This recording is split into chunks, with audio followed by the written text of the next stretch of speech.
வணக்கம் சார். ஒரு டவுட்டுங்க சார். இந்த மூக்குல வந்து ரத்தம் வந்துகிட்டே இருக்குது இல்லைங்களா? சில்லி மூக்குன்னு சொல்லுவாங்க இல்லைங்களா? ஹலோ. கேக்குதுமா, சொல்லுங்க. அது எதனாலங்க சார் வர்றது? ஹீட்டுனால வர்றதா? எதனாலங்க சார் வர்றது? 2 காரணங்கள் இருக்கு. ஒண்ணு, உடல் உஷ்ணத்தின் காரணமாக வரக்கூடிய ஒன்று. இன்னொன்னு, நுரையீரல் சுவாசிக்கக்கூடிய திறன் குறைபாடு இருக்கக்கூடியவங்களுக்கு இந்த சைனஸ் கேவிட்டியில நீர்த்தேக்கம் இருந்து அதிக உஷ்ணம் அடைஞ்சு அந்த அண்டிமூக்கு உடைஞ்சு மூக்கிலிருந்து ரத்த கசிவு வருவதற்கு வாய்ப்பு. இந்த 2 காரணங்கள் தான் இருக்கு. அப்ப அந்த அண்டிமூக்கு உடைஞ்சு வரக்கூடியது அப்படிங்கிறது பித்த உடம்புக்கு இயல்பா 6 மாசத்துக்கு ஒரு தடவை, வருஷத்துக்கு ஒரு தடவை வரும். அப்படி வரலன்னா அவங்களுக்கு மைக்ரேன் சொல்லக்கூடிய ஒற்றை தலைவலி, ஒரு பக்க தலைவலி வர வாய்ப்பு. இது அந்த காலத்துல கை வைத்தியமா என்ன செய்வாங்க அப்படின்னா, இந்த நெருஞ்சி முள் அப்படின்னு சொல்ற மாதிரி மிக நீளமான, அது நெருஞ்சி முள் வந்து கொஞ்சம் பாய்ஷன். மிக நீளமான இருக்கிற ஒரு முள்ள வந்து அந்த மூக்கு துவாரம் வழியா இயற்கையா கரெக்டா விட்டு அந்த அடிமூக்கை செயற்கையாவே அவங்க என்ன செய்வாங்கன்னா உடைச்சு விட்டு ரத்தத்தை வர வச்சிருவாங்க. அந்த ஒன் சைடு ஹெட்டேக் கம்ப்ளீட்டா போயிடும். இதை யாரும் இப்போதைக்கு ட்ரை பண்ணிடாதீங்க. இந்த ஒன் சைடு ஹெட்டேக் வராம இருக்கிறதுக்கு அண்டிமுக்கு உடையணும் அப்படின்னா இன்னொரு ஃபார்முலா கடைபிடிச்சாங்க. இது ரொம்ப ஈஸியான சாதுவான முறை. அது என்ன அப்படின்னா, அது மூக்குல அந்த ஒரு உறுத்தல் ஏற்படும். ஒரு நம்மன்னு அரிக்கிற மாதிரி ஒரு உறுத்தல் ஏற்படும். நாஞ்சில் அரிக்குது அப்படின்னு தொண்டையில அல்லது மூக்கு துவாரத்துல. அப்ப இந்த ஒரு கிளாத்தோட கார்னர் அப்படி கூர்மையா எடுத்து அந்த மூக்குல அப்படியே விட்டு ஆச்சுன்னு தும்முவாங்க. அப்படி ஆச்சுன்னு அவங்கள தும்மிட்டா அந்த மூக்கு துவாரத்துல அந்த பாதையில நேசல் கேவிட்டியில இருக்கிற அந்த சுருக்கு தசைகள் என்ன ஆகும்னா சம்டைம்ஸ் ஸ்வெல்லிங் ஆகி நீர் கோர்த்து படிஞ்சு அந்த துவாரம் அடைப்பு ஏற்படும் போது மூக்கடைப்பு ஏற்படும். அப்ப இயற்கையாவே அந்த தும்மலை உருவாக்கி தும்மிட்டாங்க அப்படின்னா அந்த துவாரம் வந்து ஓப்பன் ஆயிரும். அங்க தேங்கி இருக்கக்கூடிய சளியெல்லாம் வெளியேறும் போது அங்க பாக்டீரியல் இன்ஃபெக்ஷன் எதுவும் ஆகாது. அப்ப அது மூக்கடைப்பை ஏற்படுத்தாது. அப்ப அதன் காரணமா அங்க ஒரு இன்ஃபெக்ஷனால அந்த நேசல் கேவிட்டியில ஒரு அதாவது இந்த நேசல் கேவிட்டியில ஒரு வீக்கம் ஏற்பட்டு அங்க ரத்த தேக்கம் ஏற்பட்டு அதுல இருந்து நமக்கு மூக்குல ஒரு ப்ளீடிங் வரக்கூடிய ஒரு சிம்டம்ஸ் அப்படியெல்லாம் வராம இருக்கிறதுக்கு இந்த தும்முறது அப்படிங்கிறது மிக மிக அற்புதமான ஒண்ணு. அதுக்காக நாமளா அந்த மூக்கடைப்பு தும்மல் இருந்தா நம்மளா செஞ்சுட்டோம்னா தும்மலே வராது. நம்ம டேப்லெட்டை போட்டு அமுக்கி வச்சுக்கிட்டே இருந்தோம்னா தூங்கி எந்திரிச்சோன்னு தும்மல் வந்துட்டு தான் இருக்கு. ஒரு தடவை தும்முனா கோடிக்கணக்கான நுண் கிருமிகள் வெளியேறுதுங்கிறது சைன். மாத்திரை போட்டு தும்மவே விடாம அடக்குனா அது என்ன செய்யறது? அது படிஞ்சு ஆபரேஷன் பண்ணக்கூடிய ஸ்டேஜுக்கு போயிடும். அப்ப அந்த கபாலத்துல கோர்த்த நீர் மூக்கின் வழியாக வெளியேற வேண்டும். வேற வழியே கிடையாது. ஒரு விபத்தின் போது மூக்குல காதுல ரத்தம் வந்தா அது பிரெயின்ல இருந்து வர்றதுக்கு ஈக்குவல். காதுல வந்தா கண்டிப்பா பிரெயின்ல இருந்து வருது, அவங்கள காப்பாற்ற முடியாது. மூக்குல இருந்து வரும்போது அது கபாலத்துல இருந்து வரக்கூடியது. அப்ப மூக்கு துவாரம், காது துவாரம், இவை இரண்டுமே நேரடியாக பிரெயினோடு தொடர்புடையது. அதனாலதான் நம்ம ஏதாவது சுவாசிக்கும் போது இமிடியட்டா பிரெயினுக்கு அந்த வாசனையை நுகரக்கூடிய தன்மையும், ஏதாவது சாப்பிடும் போது யோசிச்சோம்னா டக்குன்னு அது நாஞ்சில ஏறி உடனே தும்மலை உருவாக்கி மூக்கு வழியா உணவு வர்றதுக்கெல்லாம் வாய்ப்பு காரணம்.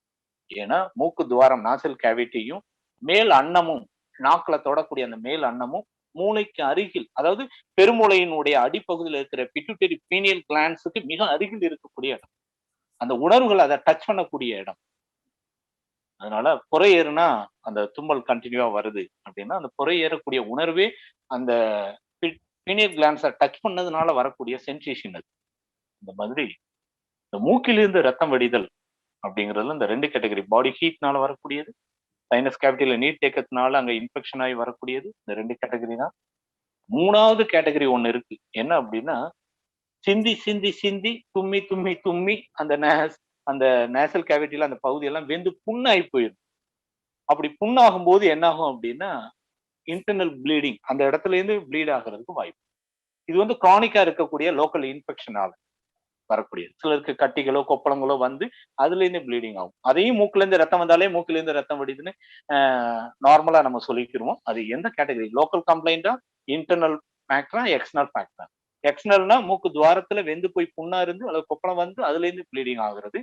இன்டர்னல் ஃபேக்டர் அப்படின்னா இப்ப நம்ம முதல்ல சொன்ன மாதிரி பித்தத்தின் காரணமாக, உடல் சூடு காரணமாக, அல்லது அந்த நுரையீரல் இயக்க குறைபாடுனால நேசல் கேவிட்டியில வரக்கூடிய ஒரு பபிள்ஸ் உருவாகி அங்க பிளட் ஸ்டேக்னேஷன் ஆகி அதுல இருந்து வரக்கூடியது.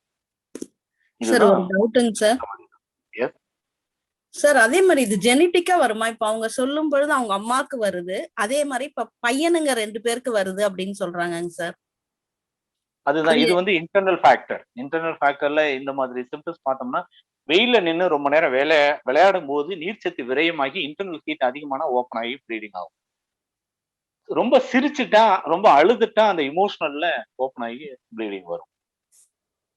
அப்ப அந்த பிரெயினை டிஸ்டர்ப் பண்ற மாதிரி அந்த சைனஸ் கேவிட்டியில ஒரு டிஸ்டர்பன்ஸ், நேசல் கேவிட்டி, அதனால சைனஸ் கேவிட்டில இருந்து அது ஓப்பன் ஆகி வரக்கூடிய அந்த சிம்டம்ஸ் அப்படிங்கிறது வரும்.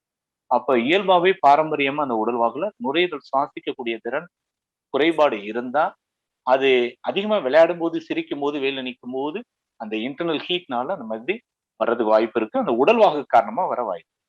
இதனால இது பரம்பரை வியாதின்னு சொல்ல முடியாது.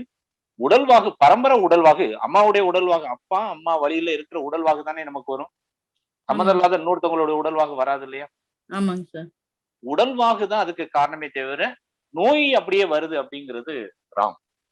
சார் அப்ப அதுக்கு வந்து பிராணாயாமம் செஞ்சு கொஞ்சம் பண்ணா கொஞ்சம் சரியா போயிடுமாங்க சார் ஓரளவுக்கு? கொஞ்சம் சரியாகாது, முழுமையா சரியாகும்.